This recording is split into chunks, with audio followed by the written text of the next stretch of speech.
আমাদের আজকের গল্প দাদামণি। কলমে তাপসী দত্ত। রংচটা গ্রিলের গেটটা খুলে বাড়িতে ঢুকতেই মনটা কেমন যেন হু হু করে উঠল। বাগানটা শুকনো পাতা আর আগাছায় ভরে গেছে। দেখে বোঝাই যাচ্ছে বহুদিন বাগানে কারো হাত পড়েনি। পেয়ারা গাছটা ডালপালা বিস্তার করে পাঁচিলের বাইরে উকি মারছে। জবা গাছটা, টগর গাছটা তাদের সব পাতা ঝরিয়ে ন্যাড়া হয়ে দাঁড়িয়ে আছে। অথচ কয়েক মাস আগে পর্যন্ত ছবিটা অন্যরকমই ছিল। মা নিজের হাতে বাগান পরিষ্কার করতেন, বাগানের সব গাছ পরিচর্যা করতেন। 6 মাস হয়ে গেল মা আমাদের ছেড়ে চলে গেছেন। দাদামণির কথাটা ভাবতেই বুকের ভেতরটা কেমন মোচড় দিয়ে উঠল।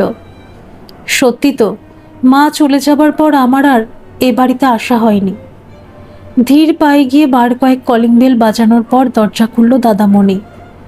উস্কো খুস্কো চুল, গাল ভর্তি কাঁচা পাকা দাড়ি, দেখে মনে হচ্ছে এই কমাসের চেহারা বেশ ভেঙে গেছে। আর হবে নাই বা কেন, নিজে হাত পুড়িয়ে কি যে রান্না করে খায় কে জানে।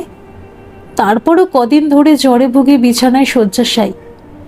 একটু যত্ন আত্তি করারও কেউ নেই। উৎকণ্ঠা ভরেই জিজ্ঞেস করলাম, কেমন আছো তুমি দাদামণি? এই তো আছি রে, আয় খুকু ভেতরে আয়। বাড়ির ভেতরের জরাজীর্ণ অবস্থাটা দেখে মনটা বিষাদে ভরে গেল। এই সেই বাড়ি যেখানে আমি আমার সবচাইতে ভালো দিনগুলো কাটিয়েছি। দাদামণি আমার থেকে 15 বছরের বড়। সেই 2.5 বছর বয়সে বাবাকে হারিয়েছি। বাবাকে ভালো করে মনেও পড়ে না।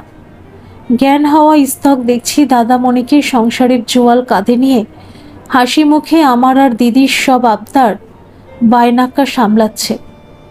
দাদামণি ছিল আমাদের কাছে বট গাছের মতো, যার ছায়ার তলায় মা, দিদি আর আমি নিশ্চিন্তে আশ্রয় ছিলাম। নিজের রংচটা জামার ভাঙা সাইকেল নিয়ে সারা জীবন কাজ চালিয়ে দিয়েছে, কিন্তু আমাদের আবদার মেটাতে কখনো খামতি রাখেনি। অভাব ছিল, তার মধ্যেও ছিল এক চিলতে সুখের ছোঁয়া। কোনোদিনও বুঝিনি বাবা নামের ছায়া থেকে আমরা বঞ্চিত। আমাদের সুখের সংসারে একদিনও ছেদ পড়ল। কলেজের একটা ছেলের সাথে দিদি পালিয়ে গেল।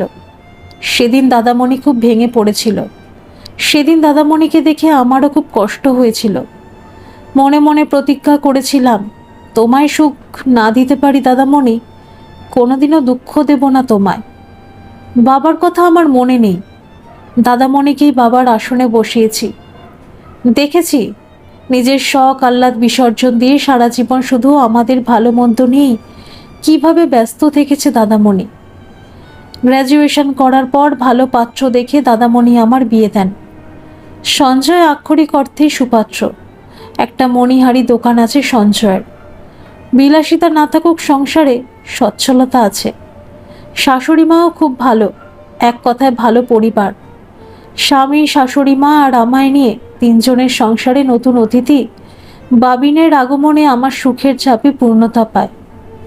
বাবিনকে নিয়ে মাঝে মাঝেই মা দাদামণির কাছে আসতাম। তখন বাবিনকে নিয়ে দাদামণির আহ্লাদের সীমা থাকতো না। দাদামণির আনন্দ মাখা মুখখানা দেখে আমার যে কি ভালো লাগতো। আমি, সঞ্জয় আর মা মিলে দাদামণিকে অনেকবার বিয়ের কথা বলে ব্যর্থ হয়েছি। দাদামণির সেই এক কথা, এই বেশ আছি মা বেটায় মিলে। এর মধ্যে আবার তৃতীয় ব্যক্তির প্রবেশ ঘটানো কেন বাবু? বছরখানেক আগে আমার শাশুড়ি মা স্ট্রোকে আক্রান্ত হয়ে পক্ষাঘাতগ্রস্ত হয়ে পড়েন। সেই থেকে আমিও সংসারে আটকে পড়ি। মা চলে গেছেন প্রায় 6 মাস হয়েছে। এর মধ্যে অসুস্থ শাশুড়ি মাকে ফেলে আমার আর এ বাড়িতে আসা হয়ে ওঠেনি। এখন শরীর কেমন আছে? আমাকে বিয়ে দিয়ে এতটাই পর করে দিয়েছ, একটা খবর পর্যন্ত দাওনি। স্বপনদা না বললে তো কিছু জানতেই পারতাম না। কিছু খাওয়া দাওয়া করেছো তুমি দাদামণি? না রে, 2 দিন তো বিছানা ছেড়েই উঠতে পারিনি। ঘরে বিস্কুট ছিল, আজ তাও শেষ হয়ে গেছে। বুকের মধ্যে যেন কেউ সজোরে হাতুড়ি পেটা করল।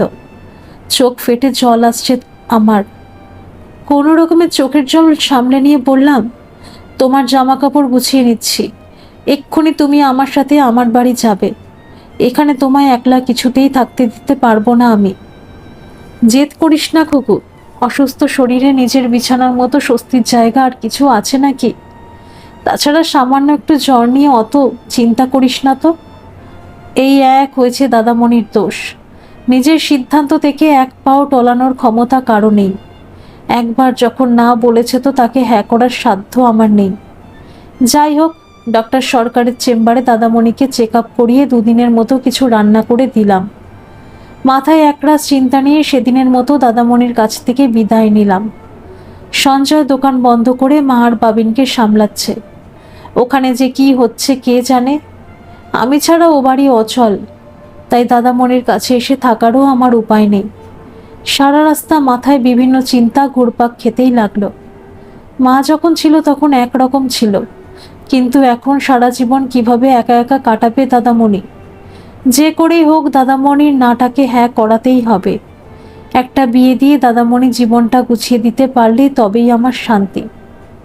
বাড়ি ঢুকতে গিয়ে হোঁচট খেলাম। বাড়ি লাগোয়া সিমেন্টের বেঞ্চটাতে লক্ষ্মীমণি বসে আছে। আরে লক্ষ্মী, কি ব্যাপার এই সময় তুমি এখানে? আমাকে দেখে অন্যায় কোনো রকমের চোখটা মুছে দৌড়ে নিজের বাড়ির ভেতরে ঢুকে গেল। আমাদের বাড়ি আর লক্ষ্মীমণিদের বাড়ির মাঝে একটা দেওয়ালের ব্যবধান। পাঁচিলের ওপারে কি হয় তা কিছুই অজানা নয় আমাদের কাছে। 5 বছর হলো বিয়ে হয়ে এসেছি এ বাড়িতে। সেই থেকে চিনি লক্ষ্মীমণিকে। নামের মতো তার স্বভাবটিও ভারী লক্ষ্মীমন্ত। শাশুড়ি মার কাছে শুনেছি 3 ছেলের পর লক্ষ্মীর জন্ম। লক্ষ্মীর জন্মের পর ওদের আর্থিক অবস্থার উন্নতি হতে থাকে। একমাত্র মেয়ের জন্মের পর ঘরে মা লক্ষ্মীর কৃপাদৃষ্টি পড়েছিল, তাই বাবা মা চোখের মণি করে রেখেছিলেন মেয়েকে। নাম রেখেছিলেন লক্ষ্মীমণি। বড় আদরে মানুষ লক্ষ্মীমণি। কিন্তু ভাগ্য তো চিরকাল কারো সহায় থাকে না। বিধাতা পুরুষ সুখের থেকে দুঃখের ভাগটাই বেশি লিখেছিলেন লক্ষ্মীমণির কপালে। লক্ষ্মীর যখন ক্লাস 9 এক পথ দুর্ঘটনায় বাবা মা দুজনকেই হারায়। ছোট থেকে আদরে বড় হওয়া লক্ষ্মীর জীবন অন্যদিকে মোড় নেয়। মায়ের ফেলে যাওয়া সংসারের দায়িত্ব এসে পড়ে লক্ষ্মীর ওপর। এভাবে কেটে যায় বেশ কয়েকটা বছর। লক্ষ্মীর দাদারা প্রতিষ্ঠিত হয়ে বিয়ে থা করে একে একে সংসারী হয়। একমাত্র বোনের বিয়ে দেওয়ার দায়িত্ব থেকে সবাই হাত তুলে নেয়। ধীরে ধীরে লক্ষ্মীমণি দাদাদের সংসারে বিনা মাইনের কাজের লোকে পরিণত হয়। এখন লক্ষ্মীকে দেখি আমার মাথায় একটা বুদ্ধি খুলে যায়। দাদামণির জীবন সঙ্গিনী লক্ষ্মীমণির থেকে ভালো আর কেই বা হতে পারে। ইস, এতদিন যে কেন আমার মাথায় এই বুদ্ধিটা আসেনি কে জানে। সঞ্জয়কে আমার মনের কথা বলাতে ও খুব উৎসাহ দেখালো। পাত্রপাত্রী ঠিক, কিন্তু বিড়ালের গলায় ঘণ্টাটা বাঁধবে কে? দুজনে মিলে বিস্তর আলোচনার পর ঠিক হলো সামনের রোববার বাবিনের 3 বছরের জন্মদিনের দিনই পাকা কথা সেরে ফেলাই হবে। দাদামণি বা লক্ষ্মীমণির বাড়ির লোকেদের কাছ থেকে আমাদের প্ল্যানটা এই মুহূর্তে গোপন রাখতে হবে। দাদামণির কাছ থেকে আসার পর রোজই ফোনে খবরাখবর নিচ্ছিলাম। দাদামণি এখন অনেকটাই সুস্থ। দাদামণির কাছে আবদার করলাম বাবিনের জন্মদিনে সকাল থেকেই আসা চাই। দাদামণি আমার আবদার কখনো ফেলেনি, এবারও মেনে নিল। পাশাপাশি বাড়ি হওয়ায় লক্ষ্মীমণির বৌদিদের সাথে আমার রিলেশন বেশ ভালো। রবিবার সকাল থেকেই আমার কাজে হেল্পের জন্য লক্ষ্মীমণিকে চেয়ে নিলাম ওর বৌদিদের কাছ থেকে। লক্ষ্মীমণির হাতের রান্না বেশ ভালো। আমি হেল্পারের কাজে থেকেই দুপুরে রান্নার দায়িত্ব ছেড়ে দিলাম লক্ষ্মীমণির ওপরে। এতে অবশ্য আমারও খানিকটা স্বার্থ আছে। লক্ষ্মীমণিকে দাদামণির সামনে প্রেজেন্ট করতে হবে তো। যদিও রাতে রান্নার লোক ঠিক করা হয়েছে। বাবিনের জন্মদিন উপলক্ষে 2-4 জন নিমন্ত্রিতও আসবেন। যথাসময় দাদামণিও এলেন। সাদা শার্ট আর কালো প্যান্টে বেশ সৌম্যকান্তি লাগছিল দাদামণিকে। চিরকাল এই পোশাকেই দেখে এসেছি দাদামণিকে। সাদা শার্টের সাথে কালো অথবা ছাই রঙা ধূসর প্যান্ট। সাদা রঙ আবার দাদামণির খুব প্রিয়। চুলে কয়েকটা রূপলি রেখা উকি মারছে। তবুও আমার 40 দাদামণি এখনো যথেষ্ট হ্যান্ডু। দাদামণির একটা অভ্যাস আছে, বাইরে থেকে এলে 1 কাপ চা চাই, তা সে যত বেলাই হোক না কেন। রান্নাঘর থেকে চায়ের কাপটা লক্ষ্মীমণির হাতে দিয়ে বললাম, যাও তো দাদামণিকে চাটা দিয়ে এসো। ভালো মনেই যাচ্ছিল সে। আমি শুধু কানে কানে বললাম, বিয়ে করবে আমার দাদামণিকে? ব্যাস, আর যায় কোথায়? সে তো ভয় ঘেমে নিয়ে অস্থির। একরকম ঠেলেই তাকে দাদামণির কাছে পাঠালাম। কাপা কাপা হাতে চা দিতে গিয়ে এক কাণ্ড বাঁধিয়ে বসলো লক্ষ্মীমণি। চায়ের কাপ থেকে চা চলকে দাদামণির দুধ শুভ্র জামার বেশ খানিকটা অংশ রাঙা হয়ে গেল। লক্ষ্মীমণি তো ভয়ে অস্থির, কেঁদে ফেলে ফেলে অবস্থা একেবারে।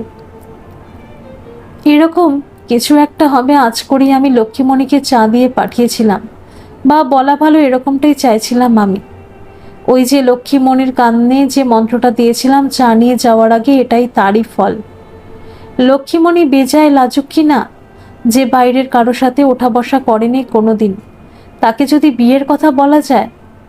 যাকগে, আমি রান্নাঘর থেকে দৌড়ে এলাম, বললাম, এত ভয় পাওয়ার কি আছে লক্ষ্মী, ভুল তো মানুষ মাত্রই হয়, তুমি চিন্তা করো না, আমি দাদামণিকে অন্য ড্রেস বার করে দিচ্ছি।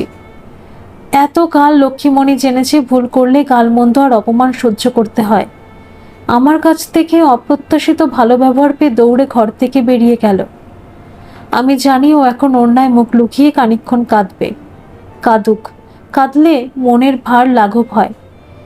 তোমার বুকে যত দুঃখ জমে আছে আজ তা হালকা করো, তোমার সুখের দিন এলো বলে।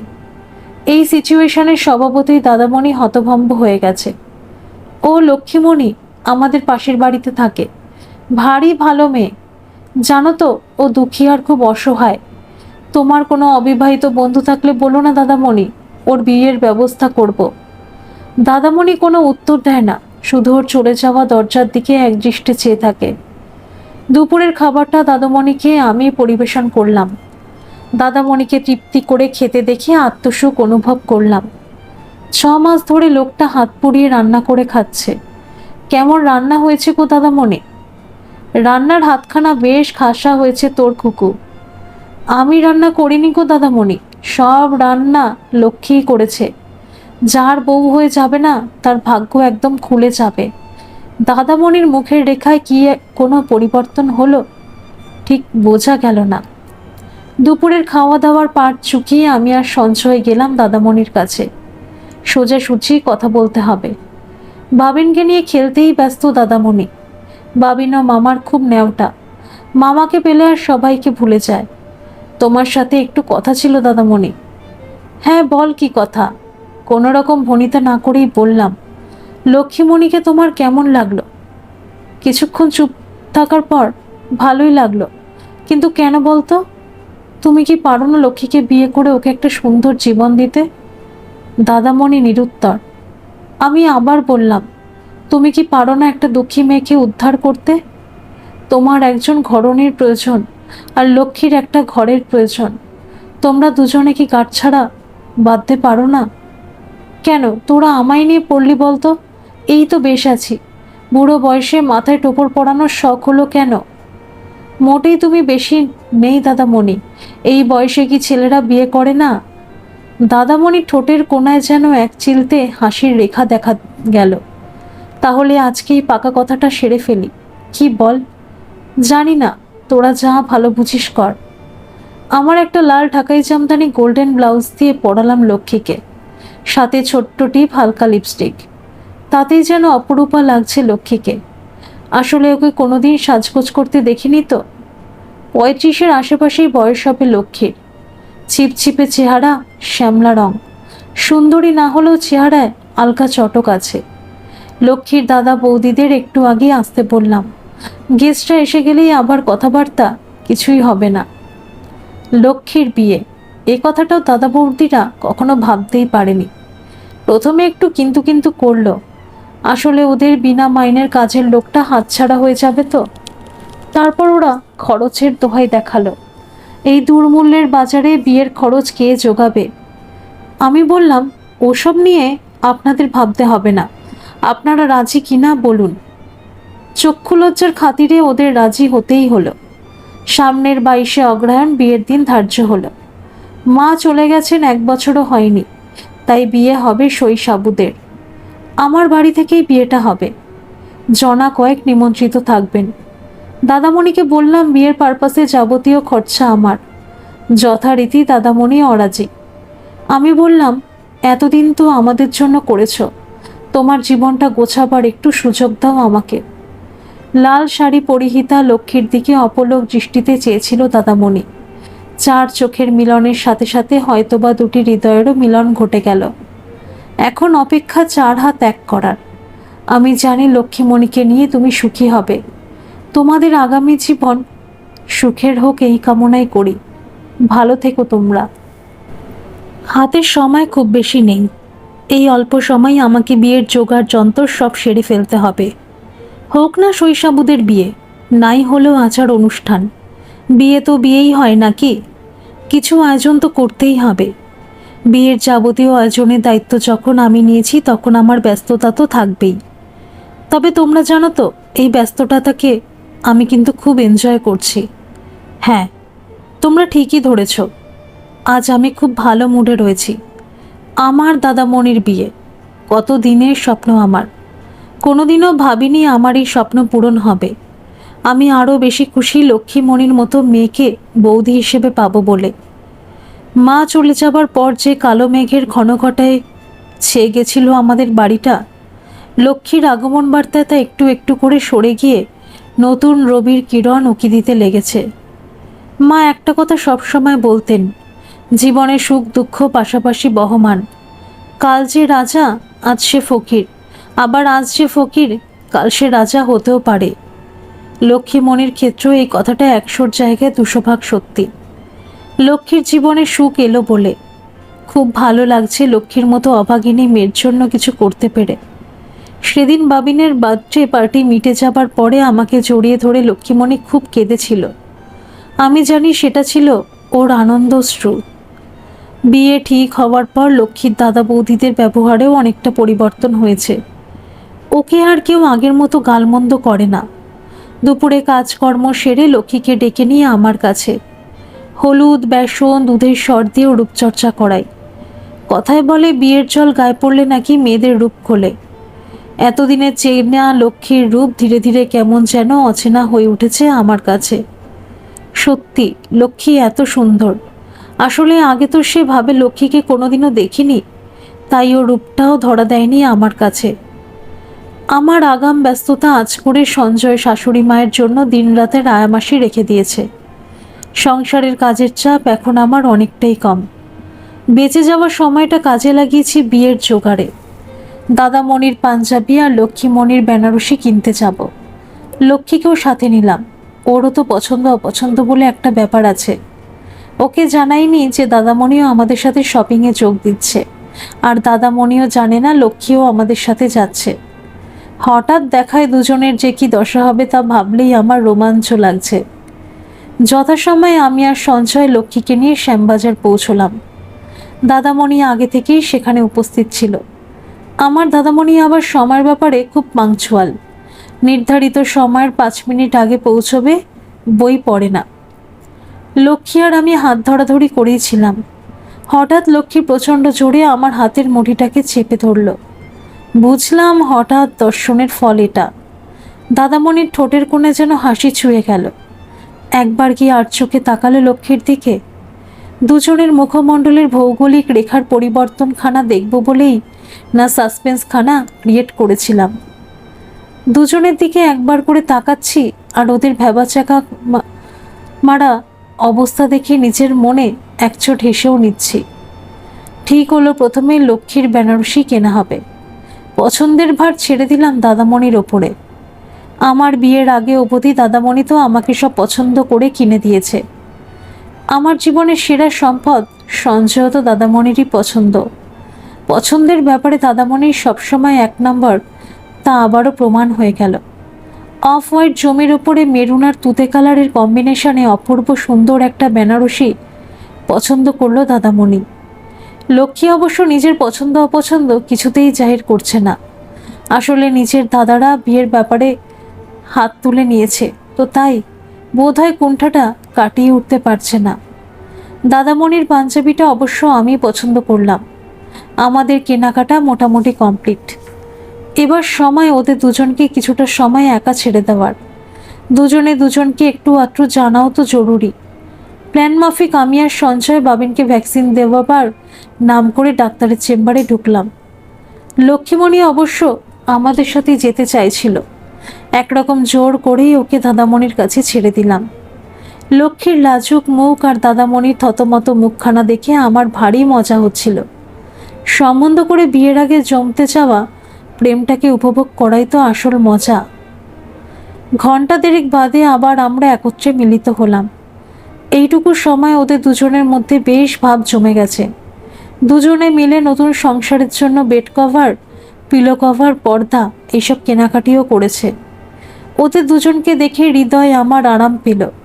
নিজের অজান্তেই কখন যেন চোখের কোণাটা চিকচিক করে উঠল। বিয়ের দিন সকাল থেকেই আমার ব্যস্ততার সীমা ছাড়িয়েছে। আচার অনুষ্ঠান হবে না তো কি হয়েছে, দূরের কিছু আত্মীয় স্বজনের সকাল থেকেই আগমন ঘটেছে। কাল আমি দাদামণিকে আইবুড়ো ভাত খাইয়েই দিয়েছি। আজ থেকে দাদামণির আইবুড়ো নামও ঘুচবে। লক্ষ্মীর বাড়ির লোক ওকে আইবুড়ো ভাত খাওয়াবে কিনা জানি না, তাই দুদিন আগেই আমি লক্ষ্মীকে আইবুড়ো ভাত খাইয়ে দিয়েছি। আমার বাড়ির উঠোনেই প্যান্ডেল বাঁধা হয়েছে। আত্মীয় স্বজন, বন্ধু বান্ধব মিলিয়ে মোট 150 জন নিমন্ত্রিত। এত ব্যস্ততার মাঝেও আমি দাদামণিকে খেয়াল করছিলাম। দাদামণির চোখ দুটো কি পাঁচিলের ওপারে লক্ষ্মীমণিকে খুঁজছে? ওদের বাড়ি অবশ্য নিস্তব্ধ। সন্ধ্যে 6:30টায় ম্যারেজ রেজিস্ট্রারের উপস্থিতিতে শৈশাবুত পর্ব মিটে যাওয়ার পর লাল সিঁদুরে দাদামণি লক্ষ্মীমণির সিঁদুর স্মৃতিতে রাঙিয়ে দিলেন। ওদের জীবনের এই সুন্দর মুহূর্তগুলো সব ক্যামেরাবন্দি হতে থাকলো। আমার মনের ফ্রেমের ছবিগুলি চিরকালের মতো বন্দি হয়ে থাকলো। এত আনন্দের মাঝেও বুকের ভেতর একটা দমচাপা কষ্ট। আজ যদি মা থাকতেন কত খুশিই না হতেন। মায়ের খুব শখ ছিল পুত্রবধূর মুখ দেখার। মা নেই বলেই হয়তো একাকিত্বের জ্বালা কাটাতে দাদামণির বিয়ের সিদ্ধান্ত। আমাদেরই একটা ঘরেই ওদের ফুলসজ্জার ব্যবস্থা করা হয়েছে। আমার খুব জানতে ইচ্ছা করছে আমার দাদামণি ঠিক কতটা রোম্যান্টিক। চিরকাল জীবন যুদ্ধে লড়াই করে চলা দাদামণির জীবন আজ অন্য বাঁকে মোড় নিয়েছে। ইস, যদি পড়তে পারতাম দাদামণির মনের মধ্যে ভালোবাসার ঢেউ খেলছে কি না। শত অভাব অনটনের মধ্যেও দাদামণি মুখে হাসি টেনেই রাখত। কোনোদিনও দেখিনি গম্ভীর হতে বা আমাদের বকাঝকা করতে। তবে দাদামণির রোমান্টিকতার উদাহরণও অবশ্য কোনোদিনও পাইনি। একবার ভেবেছিলাম দাদামণির ঘরের দরজায় আড়ি পাতব। সঞ্জয়ের বকা খেয়ে নিজের ঘরে ঢুকে গেলাম। ওদের দুজনের কাছাকাছি আসার সম্ভাব্য দৃষ্টিগুলি অনুমান করে শিহরিত হচ্ছিলাম। আনন্দে পেটে গুড়গুড় অনুভব করছিলাম। দাদামণি আমার থেকে অনেক বড়। দাদামণিকে না জিজ্ঞেস করতে পারি, বৌমণিকে তো আজ রাতের কথা জিজ্ঞেস করতেই পারি। পরের দিন সকালে বৌমণির লজ্জায় রাঙা মুখখানা দেখে অবশ্য আমি উত্তর পেয়ে গেছিলাম। একটা বিয়ে মানুষের সম্মান কতখানি পাল্টে দেয়। বিয়েতে কিছু না করলেও দিনাগমনে মেয়ে জামাইকে যথেষ্ট আপ্যায়ন করেছিল বৌমণির বাড়ির লোক। 2.5 দিন আমাদের হই হুল্লোড় করেই কেটে গেল। বৌদি যেন আমাদের সংসারে একরাশ ঠান্ডা বাতাস বয়ে এনেছিল। বিয়ের পর দাদামণির জীবনে সত্যি মা লক্ষ্মী প্রবেশ করেছিলেন। অনেক দিন ধরে আটকে থাকা প্রমোশনটাও বিয়ের পর ফাইনাল হয়ে যায়। 1 বছর পর নতুন রং করা গ্রিলের দরজাটা খুলে ভেতরে ঢুকতেই মনটা আনন্দে নেচে উঠল। জবা গাছটা, পেয়ারা গাছটা তাদের নতুন পাতার সম্ভার নিয়ে সগর্বে বুক ফুলিয়ে দাঁড়িয়ে আছে। ঝকঝকে বাগানে কোথাও আগাছার দেখা নেই। দরজায় 2 বেল বাজানোর পর দরজা খুলল দাদামণি। সদ্য বাবা হওয়া সুন্দর সুঠাম চেহারার মাঝবয়সী এক ভদ্রলোক, যে ছোট থেকেই আমার চোখে হিরো। ঘরের ভেতর ঢুকে এক পরম শান্তি অনুভব করলাম। এই সেই বাড়ি যেখানে আমি আমার জীবনের সেরা দিনগুলো কাটিয়েছি। বৌমণির হাতের ছোঁয়ায় যেন আবার প্রাণ ফিরে পেয়েছে বাড়িটা। দিন কয়েক আগেই একটা ফুটফুটে কন্যা সন্তানের জন্ম দিয়েছে বৌমণি। সবার বক্তব্য আমার মাই নাকি আবার ফিরে এসেছে। যদিও আমি এসব মানি না, তবুও একরত্তি পুচকেটার মধ্যে আমি যেন আমার মায়ের ছায়া দেখতে পাচ্ছি। এর মধ্যে আরও একটা ঘটনা ঘটে গেছে। আমার দিদি যে বাড়িতে না জানিয়ে পালিয়ে বিয়ে করেছিল, সে আবার এসেছে। বলা ভালো বৌমণি ফিরিয়ে এনেছে।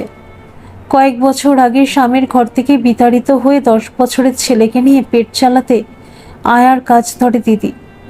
বৌমণি যে হাসপাতালে সন্তান প্রসব করেন, সেখানেই দাদামণির সাথে দিদির দেখা হয়। বৌমণি দিদিকে ফিরিয়ে আনেন বাড়িতে। মা লক্ষ্মীর সংসারে কেউ ফিরে যায় না, মায়ের ছাপই সবসময় পূর্ণ থাকে। আমি জানি তুমি সবাইকে ভালো রাখবে বৌমণি। লক্ষ্মীর পা পড়েছে যে সংসারে, সেই সংসারে তো আলো হবেই। সময় যে কোথা দিয়ে বয়ে চলে যায় তা টেরই পাওয়া যায় না। এই তো সেদিনের কথা, দাদামণির বিয়ে দিলাম। দেখতে দেখতে দাদামণির মেয়েরই এখন 6 মাস বয়স হয়ে গেল। আজ ওর অন্নপ্রাশন উপলক্ষে আমরা আবার সবাই মিলিত হয়েছি এ বাড়িতে। উঠোনে মেড়া বাঁধা, চারিদিকে বেলুন দিয়ে সাজানো। মোটু পাতলু রুপি দুজন গেটের সামনে দাঁড়িয়ে অতিথি অভ্যাগতদের অভ্যর্থনা জানাচ্ছে। ছাদের ওপর খাওয়ানোর ব্যবস্থা, একেবারে এলাহি কাণ্ড যাকে বলে। আমার বাবিন তো মোটু পাতলুকে পেয়ে খুব খুশি। কিছুতেই তাকে বাড়ির ভেতর ঢোকানো যাচ্ছে না। বাবিনের বায়নাক্কা ওর বাবা সামলাচ্ছে। আমি বাড়ির ভেতরে আত্মীয় স্বজনদের সাথে আড্ডায় মশগুল।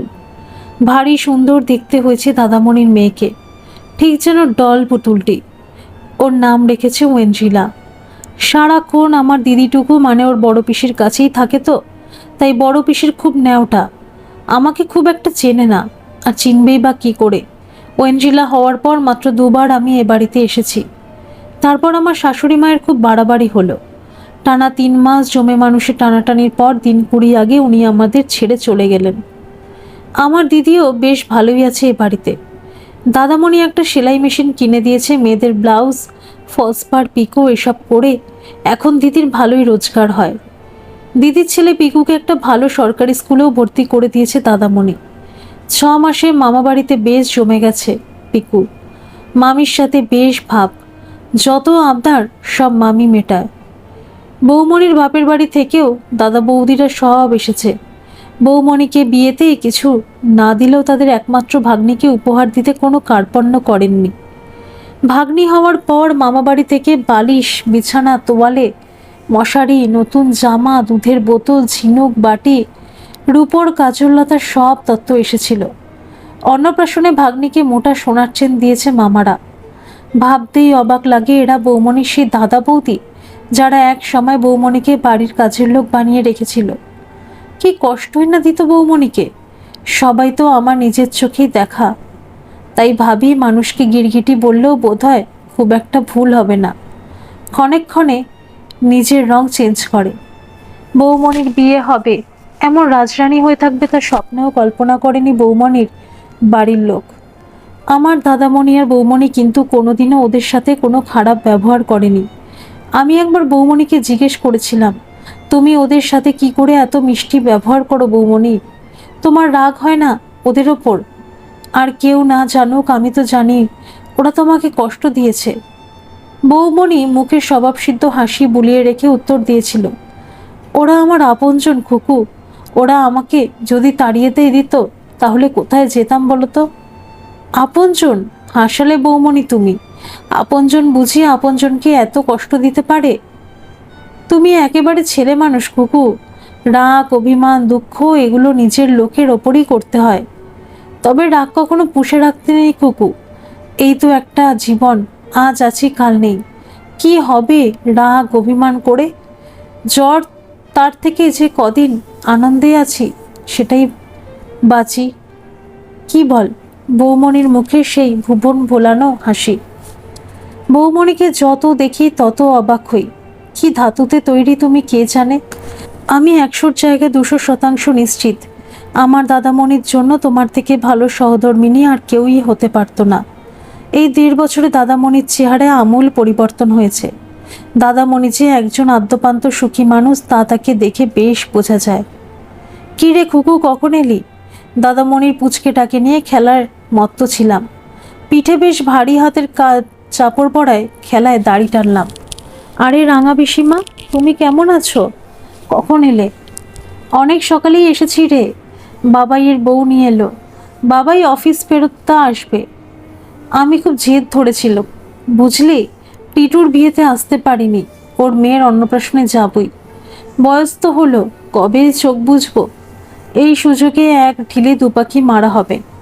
নতুন বউ, নতুন কন্যে, দুই দেখা হয়ে যাবে। ওই জন্যই তো বাবাইয়ের বউ স্কুল থেকে ছুটি নিল। রাঙা পিসিমা আমার একমাত্র পিসিমা। বাবারা 2 ভাই 1 বোন ছিলেন। বাবা জেঠু তো সেই কবেই ওপারে পাড়ি দিয়েছেন। অভিভাবক বলতে মাথার ওপর আছেন শুধু এই পিসি, বর্ধমানে থাকেন।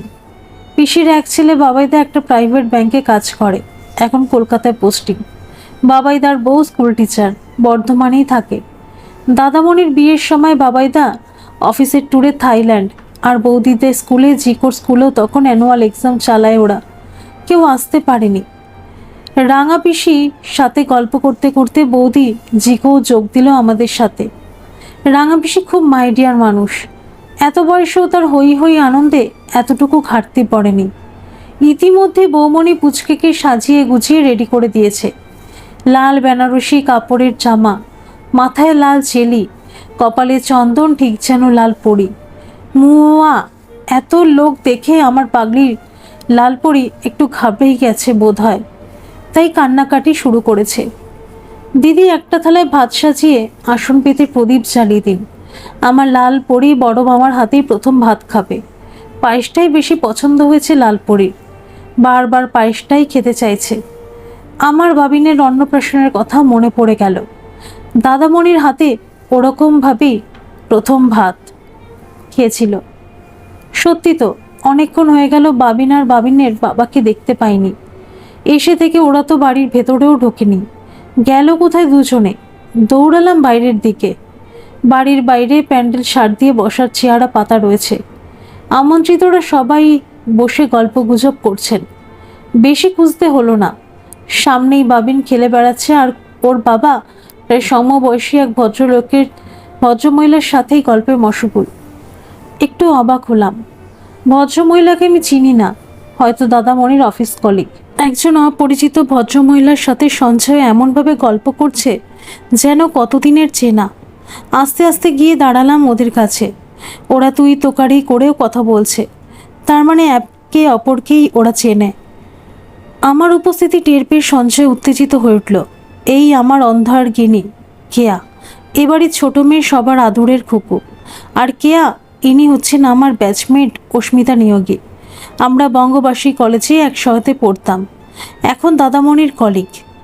ভদ্রমহিলা হ্যান্ডশেক করার জন্য হাত বাড়িয়ে দিয়ে হাই বললেন। কেন জানি না আমার ওনার হাত স্পর্শ করতে ইচ্ছা করলো না। দু হাত জোর করে নমস্কার জানিয়ে সঞ্জয়ের দিকে তাকিয়ে বললাম, অনেক বেলা হলো, বাবিনকে একটু খাইয়ে দাও না। বাড়িতে থাকলে বা কোথাও গেলে সঞ্জয় বাবিনকে খাওয়ানোর কাজটা করে। ও বাবিনকে খাওয়াতে বেশ আনন্দই পায়। আজ বাবিনকে তুমি খাইয়ে দাও কেয়া, অনেক বছর বাদে আমাদের দেখা, বুঝতেই তো পারছো কত কথা জমে আছে। সঞ্জয়ের কথায় কথায় যেন তাল কেটে গেল আমার। একজন নারী আর একজন পুরুষের মধ্যে কত কথা থাকতে পারে। খুব ভালো বন্ধু হয়তো দুজনে। কিছু বললাম না। বাবিনের হাত ধরে ওকে খাওয়াতে নিয়ে গেলাম। বাবিনকে খাওয়াচ্ছি দেখি সঞ্জয় আর রশ্মিতা দুজনে একসাথে খেতে এলো। আমাকে যেন দেখতেও পেল না ওরা। সঞ্জয় কি ভুলে গেছে আমিও খাইনি? এই 6.5 বছর কখনো তো ও আমায় ছেড়ে খায়নি। তাহলে আজ কি হলো? মনটা হঠাৎ করেই বিষণ্ণতায় ছেয়ে গেল। কিছুই ভালো লাগছে না আমার। আমাদের গাড়িটা বিটি রোডের জ্যামে থেকে আটকাচ্ছে। চারিদিকে বাস, ট্যাক্সি, অটো আর অফিস ফেরতা ক্লান্ত মানুষের ঢল। সারাদিন হাড়ভাঙা খাটুনির পর বউয়ের হাতের চা পাকোড়া খেয়ে হয়তো বাচ্চার হোমওয়ার্ক নিয়ে বসবে। এতেই সুখ একজন নিম্নবিত্ত বাঙালি পুরুষের। সদ্য কেনা সেকেন্ড হ্যান্ড অল্টোতে চালকের আসনে সঞ্জয়, পাশে আমি বসে রয়েছি। সারাদিনের ক্লান্তিতে বাবিন পেছনের সিটে ঘুমিয়ে পড়েছে। সঞ্জয় আজ বেশ ভালো মুডেই রয়েছে। গুনগুন করে হিন্দি গানের সুর ভাঙছে। মাঝে মাঝে ওর হাতটা আমারও হাতে হাত বোলাচ্ছে। আমার কিন্তু একটুও রোমান্টিক হতে ইচ্ছে করছে না। সঞ্জয় রোমান্টিক মুডে কারণ কি আমি, নাকি অন্য কেউ? সেই প্রশ্নের উত্তর খুঁজে চলে আমার মন। সকাল থেকে এত কাজের চাপ যায় যে দম ফেলবার ফুরসতটুকু পাই না। সকালে বাবিনকে স্কুলে পৌঁছে দিয়ে এসেই সঞ্জয় ব্রেকফাস্ট করে দোকান খুলবে, তাই সাত সকালে টিফিন বানানোর তাড়া থাকে। তার ওপর কাজের মাসির আজ এই কাল সেই মাসের মধ্যে 15টা পরব লেগেই আছে। বাসি কাজ সারা থাকে, জামা কাপড় ধোয়া থাকে, স্নান সেরে পুজো করা থাকে, আবার 1:30টার মধ্যে লাঞ্চও রেডি করতে হয়। সঞ্জয় খেয়ে দিয়ে একটু বিশ্রাম নিয়ে আবার বিকেলে দোকান খুলবে। এখন আবার নতুন কাজ যোগ হয়েছে, বাজার করা। আগে সঞ্জয়ই এই কাজটা করত। অন্নপ্রাশন থেকে ফেরার পর কি যে হয়েছে সঞ্জয়ের, তেল আনে তো নুন আনে না, নুন আনে তো চিনি আনে না, এত ভুলে যাচ্ছে আজকাল। তাই এরকম বাধ্য হয়েই বাজারের দায়িত্বটা আমার কাঁধে নিয়েছি। বাজার করছি, সবজি হাতে নিয়ে উল্টে পাল্টে দেখছি। ব্যাগের ভেতর ফোনটা টানা বেজেই চলেছে। হাতের সবজিটা রেখে অগত্যা ফোনটা ব্যাগ থেকে বের করতেই হলো। দিদির ফোন। রিসিভ করে হ্যালো বলতেই ওপার থেকে দিদির উত্তেজিত কণ্ঠস্বর ভেসে এলো। এই কুকু, জানিস তো কি হয়েছে? বুকের ভেতরটা ধড়ফড় করে উঠল। কোনো রকমে বললাম, কি হয়েছে? সবাই ঠিক আছে তো? পুচকি, ও ঠিক আছে তো? আরে হ্যাঁ রে বাবা, সবাই ঠিক আছে। আমি তো তোকে অন্য কথা বলবো বলেই ফোন করেছিলাম, বলে খানিকটা হেসে নেয় দিদি। খুব দরকারি কথা কি? না, দরকারি নয়, তবে হাসির কথা। তাহলে এখন ফোনটা রাখ, আমি বাজার করছি, তোকে পরেই ফোন করব। আচ্ছা। দিদি যেন একটু বিমর্ষ হয়ে গেল। বাজার করে বাড়ি ফিরতে ফিরতে 10টা বেজে গেল। ভাতের হাঁড়িটা রেডি করে সবজিগুলো কেটে ধুয়ে রাখলাম। ঘড়ির কাঁটা তখন 10:30 ছুঁই ছুঁই। বাবিনের 11টায় স্কুল ছুটি। এক্ষুনি না বেরোলে দেরি হয়ে যাবে। একটা রুটিতে একটু তরকারি নিয়ে কোনো রকমে মুখে পুড়ে বাবিনের স্কুলের দিকে ছুটতে লাগালাম। 1 সপ্তাহ আগে রতন কাকাকে দোকানে বসিয়ে রেখে সঞ্জয় বাবিনকে স্কুল থেকে নিয়ে আসতো। কিন্তু ওই যে বললাম, ও বাড়ি থেকে ফেরার পর সঞ্জয়ের কি যেন একটা হয়েছে, খালি সব ভুলে যায়। সেদিন আমি কাজে ব্যস্ত ছিলাম, ঘড়ির দিকে খেয়াল করিনি। মোবাইল বেজে ওঠায় রান্নাঘর থেকে ছুটলাম ফোন রিসিভ করতে। অচেনা নাম্বার থেকে ফোন এসেছে। হ্যালো বলতে ও প্রান্ত থেকে সুরেলা এক মহিলা কণ্ঠ শোনা গেল। হ্যালো, আপনি দীপ্তদীপের মা বলছেন? হ্যাঁ বলছি। আপনি? আমি ওর ক্লাস টিচার নিকিতা বলছি। কখন স্কুল ছুটি হয়ে গেছে? আপনারা কেউ দীপ্তকে নিতে আসেননি কেন? সব বাচ্চা চলে গেছে, খুব কান্নাকাটি করছে ও। ঘড়ির দিকে তাকালাম, 11:30 বাজে। সে কি, ওর বাবা যায়নি? না, এখনো তো কেউ আসেননি। আচ্ছা, আমি এক্ষুনি আসছি। ফোনটা রেখে সঞ্জয়কে রিং করলাম। দিদিও, তুমি বাবিনকে আনতে চাওনি সঞ্জয়? এই যা, একদম ভুলে গেছি। 11:30 বেজে গেছে না, আমি এক্ষুনি যাচ্ছি। থাক, তোমাকে আর যেতে হবে না, আমিই যাচ্ছি। আজকাল তুমি একটু বেশি ভুলে যাচ্ছ সঞ্জয়। বেশ রাগের মাথায় শেষের কথাগুলো বলে ফোনটা কেটে দিলাম। একটা টোটো রিজার্ভ করে ছুটলাম বাবিনকে আনতে। সেই থেকে আমি বাবিনের স্কুল থেকে নিয়ে আসি। বাবিনকে স্কুল থেকে এনে স্নান করিয়ে খেলনা দিয়ে বসিয়ে রাখা দিয়েছি। এই ফাঁকের মাঝে ঝোলটা বানিয়ে ফেলতে হবে। সেই ভোরবেলা উঠে ছেলেটা স্কুলে যায়। তাড়াতাড়ি খাইয়ে ঘুম না পাড়ালে ছেলেটা খেলতে খেলতে খুবই ক্লান্ত হয়ে পড়বে। আবারও বেজে উঠল ফোনটা। 1 সপ্তাহ আগে রতন কাকাকে দোকানে বসিয়ে রেখে সঞ্জয় বাবিনকে স্কুল থেকে নিয়ে আসতো। কিন্তু ওই যে বললাম, ও বাড়ি থেকে ফেরার পর সঞ্জয়ের কি যেন একটা হয়েছে, খালি সব ভুলে যায়। সেদিন আমি কাজে ব্যস্ত ছিলাম, ঘড়ির দিকে খেয়াল করিনি। মোবাইল বেজে ওঠায় রান্নাঘর থেকে ছুটলাম ফোন রিসিভ করতে। অচেনা নাম্বার থেকে ফোন এসেছে। হ্যালো বলতে ও প্রান্ত থেকে সুরেলা এক মহিলা কণ্ঠ শোনা গেল। হ্যালো, আপনি দীপ্তদীপের মা বলছেন? হ্যাঁ বলছি। আপনি? আমি ওর ক্লাস টিচার নিকিতা বলছি। কখন স্কুল ছুটি হয়ে গেছে? আপনারা কেউ দীপ্তকে নিতে আসেননি কেন? সব বাচ্চা চলে গেছে, খুব কান্নাকাটি করছে ও। ঘড়ির দিকে তাকালাম, 11:30 বাজে। সে কি, ওর বাবা যায়নি? না, এখনো তো কেউ আসেননি। আচ্ছা, আমি এক্ষুনি আসছি। ফোনটা কেটে সঞ্জয়কে রিং করলাম। তুমি বাবিনকে আনতে যাওনি সঞ্জয়? এই যা, একদম ভুলে গেছি। 11:30 বেজে গেছে না, আমি এক্ষুনি যাচ্ছি। থাক, তোমাকে আর যেতে হবে না, আমি যাচ্ছি। আজকাল তুমি একটু বেশিই ভুলে যাচ্ছ সঞ্জয়। বেশ রাগের মাথায় শেষের কথাগুলো বলে ফোনটা কেটে দিলাম। একটা টোটো রিজার্ভ করে ছুটলাম বাবিনকে আনতে।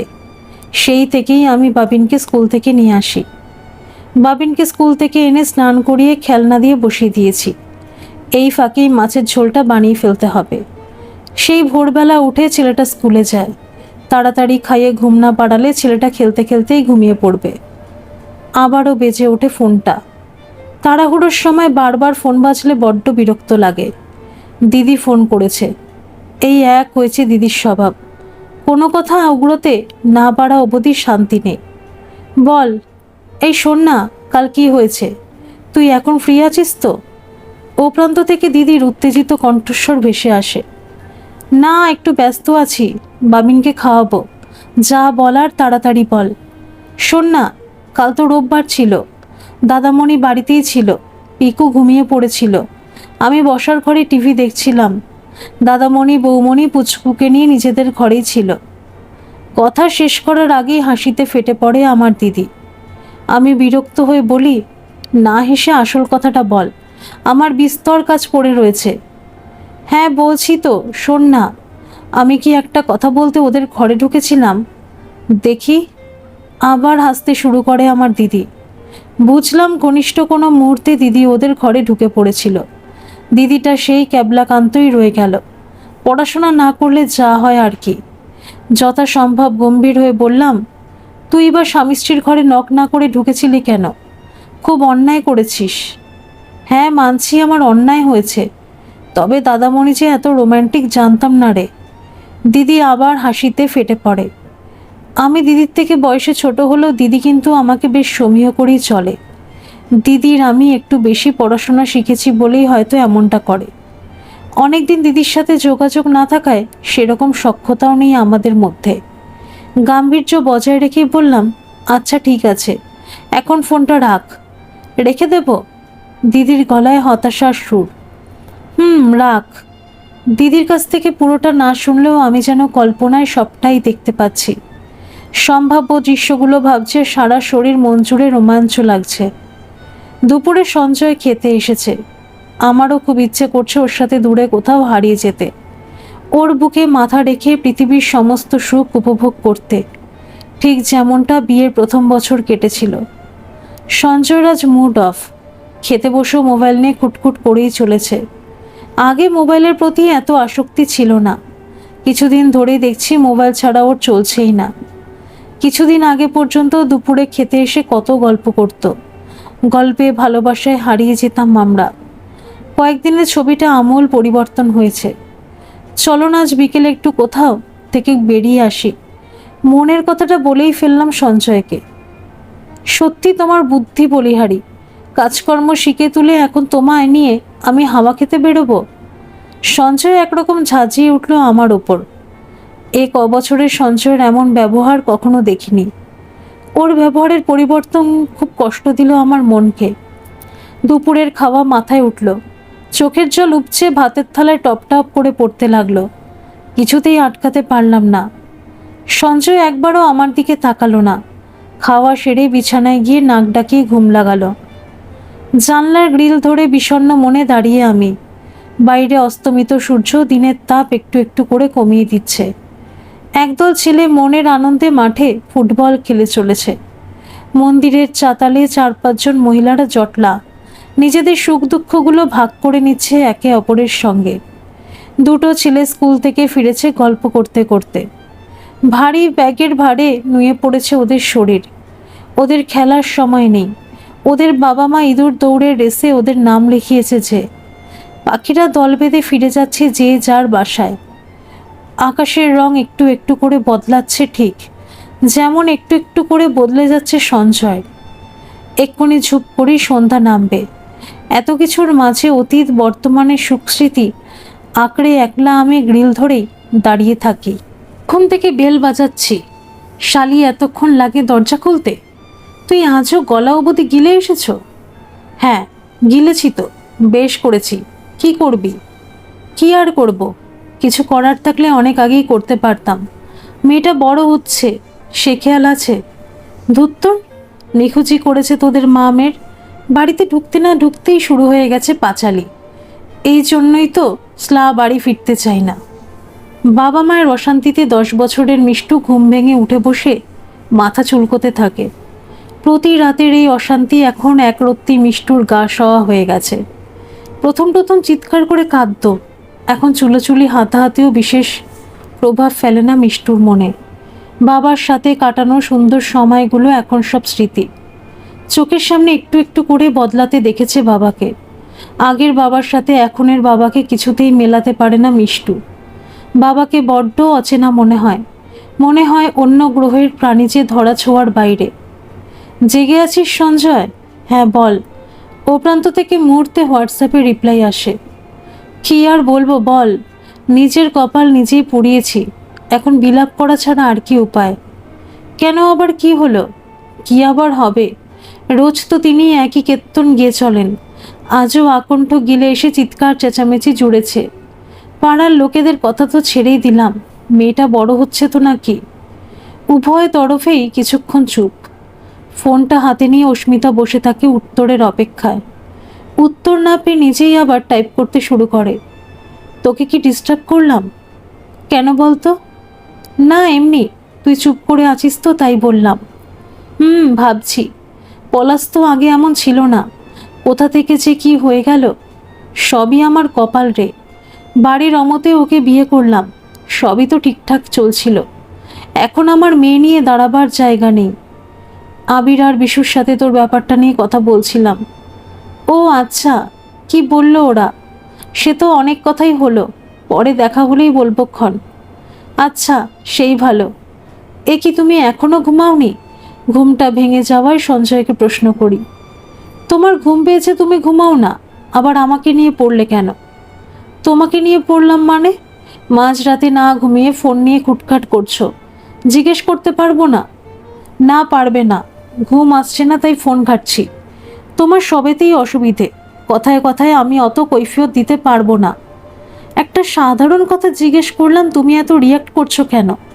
নিজেকে আর সংযত রাখতে পারলাম না, গলার স্বর চড়ে গেল। দূর শালা, নিকুচি করেছে ঘুমের। তুমি ঘুমাও কুম্ভকর্ণের মতো, আমি পাশের ঘরে যাচ্ছি। ইতিমধ্যে সঞ্জয়ের মুঠোফোনটা সুর করে বেজে উঠল। কলটা রিসিভ না করেই হর্ন অন করে ঘর থেকে বেরিয়ে গেল সঞ্জয়। সশব্দে দরজা খোলার বন্ধ হওয়ায় আমার বাবিন একটু জেগে উঠেছিল। ওকে চাপড়ে চাপড়ে ঘুম পাড়িয়ে দিলাম। কয়েক ফোঁটা চোখের জল পড়ে ওর মাথার কয়েক গাছা চুল চকচক করে উঠল। বাবিন ঘুমিয়ে পড়েছে। ঘড়ির দিকে তাকিয়ে দেখি রাত 2:10। পাশের ঘর থেকে ফোনে কথা বলার ফিসফিস শব্দ ভেসে আসছে। ফোনের অপর প্রান্তে কে আছে তা আমার বুঝতে এতটুকুও বাকি নেই। এত বছরের বিবাহিত জীবনে এই প্রথম একটা রাত সঞ্জয় আর আমি এক বাড়িতে থেকেও আলাদা ঘরে। বিগত কয়েক মাস ধরে সঞ্জয়ের ব্যবহারে আমূল পরিবর্তন এসেছে। যে কোনোদিন আমার সাথে জোরে কথা বলেনি, সে এখন আমার সাথে ঝাঁঝিয়ে কথা বলছে। বাড়িতে সবার ছোট ছিলাম বলে খুব প্যাম্পার্ড ছিলাম, কেউ কোনোদিন আমার সাথে এরকম ব্যবহার করেনি। ঝড়ের আওয়াজ শুনতে পাচ্ছি আমি, ধেয়ে আসছে প্রবল ঝড়, যার ধাক্কায় ভেঙে গুড়িয়ে যাবে সব কিছু। আর আমার চোখে বাদনা মানা অকাল শ্রাবণ ধারা। সমুদ্রের তীরে আমার বালির প্রাসাদকে স্পষ্ট দেখতে পাচ্ছি। তটে আছড়ে পড়া দৈত্যাকার ঢেউয়ে একটু একটু করে তলিয়ে যাচ্ছে আমার প্রাসাদ, আমার সাজানো সংসার। বাবিনের ঘুমন্ত নিষ্পাপ মুখটা দেখে বুকের ভেতরটা চিনচিন করে উঠল। ও তো কোনো দোষ করেনি, তবে কোন পাপেও সাজাভোগ করবে।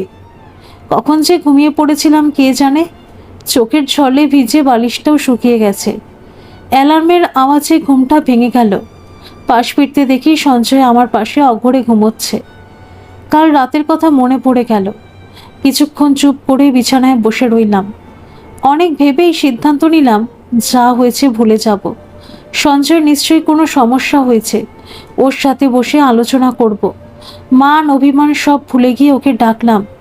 কি গো, 5:30 বাজে, মর্নিং ওয়াকে যাবে না? না, আজ আর যাব না। তুমি বরং আমায় একটু চা দাও, তাড়াতাড়ি বেরোতে হবে। ঘুম জড়ানো গলায় সঞ্জয় বলল। চা টেবিলে নিয়ে এসে দেখি সঞ্জয় ফ্রেশ হয়ে এসে গেছে। ওর মুখোমুখি বসলাম। ও চা খাচ্ছে ঠিকই, কিন্তু ওর চোখ দুটো ফোনেই আটকে রয়েছে। নিস্তব্ধতার ভঙ্গ আমিই করলাম। তোমার কি কোনো প্রবলেম হয়েছে সঞ্জয়? কেন বলো তো? মোবাইল থেকে চোখ না সরিয়ে সঞ্জয় জবাব দিল। না, তোমাকে কদিন ধরে খুব অন্যমনস্ক দেখছি তাই বললাম। না, শোনো, আমি একটু বেরোবো, ম্যাগি ট্যাগি কিছু একটা করে দাও, আমি স্নানে যাচ্ছি। এখনো সঞ্জয়ের চোখ দুটো মোবাইলেই আটকে। হ্যাঁ দিচ্ছি, দোকানের কোনো কাজ আছে বোধ হয়। দোকানের কাজ ছাড়া কি জীবনে আর কোনো কাজ থাকতে নেই? ঝাঁঝিয়ে উঠল সঞ্জয়। কোনোদিন তো এত সকালে বেরোও না, তাই জিজ্ঞেস করলাম। কোনোদিন বেরোই না বলে যে আজও বেরোবো না এমন কোনো দাসখত কি তোমার কাছে লিখে দিয়েছি? তুমি এমনভাবে কথা বলছো কেন? একটা সামান্য কথাই তো জিজ্ঞেস করলাম। না, করবে না, সামান্য কথাও জিজ্ঞেস করবে না। একটা কথা মনে রাখবে, তোমাকে কৈফিয়ত দিতে বাধ্য নই আমি। স্নান করে এসে ড্রেস চেঞ্জ করছে সঞ্জয়।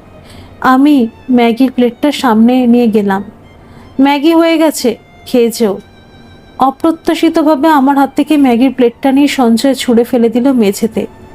আওয়াজে বাবিন ঘুম থেকে উঠে কাঁদতে লেগেছে। সঞ্জয়ের কোনো ভ্রুক্ষেপ নেই, ও বেরিয়ে গেল। মেঝেতে পড়া থাকা প্লেটের টুকরো আর ম্যাগি পরিষ্কার করতে করতে আমাদের ভবিষ্যতের ছবি যেন স্পষ্ট দেখতে পাচ্ছি। একলা আমি বাবিনকে নিয়ে ভেসে যাচ্ছি অথই সমুদ্রে। কোনো তল পাচ্ছি না, আস্তে আস্তে ডুবে যাচ্ছি। দম বন্ধ হয়ে যাচ্ছে। উফ, কি ভীষণ কষ্ট।